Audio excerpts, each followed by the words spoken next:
Ayan guys, magandang araw. So nakarating na tayo. So, salamat sa Panginoon na nakarating tayo na safe. So nandito na tayo sa site. Medyo na traffic tayo guys, grabe. Iwan ko anong nangyari dyan. O dahil ba sa mga kalsada na ni-repair ngayon. Bisa tayo guys ha. Nakarating na natin.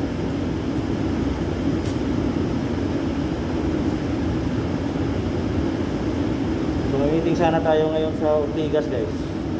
Hindi na ako nagpunta doon kasi pero importante meeting din yun yung manager ng video.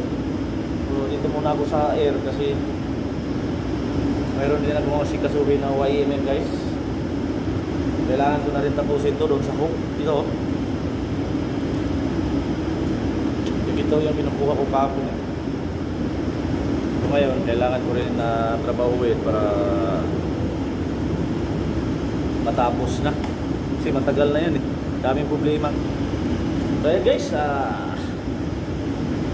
papasok muna tayo. Asikasin muna natin tong YMM na to para matapos to. Tingnan ko muna, i-double check ko muna to para bago ko ipasa doon sa kanya para makumpleto yung 4 na kopya. I-double check ko muna to. So bye bye muna guys, pasok muna ako sa opisina. So bye bye guys, love you and God bless.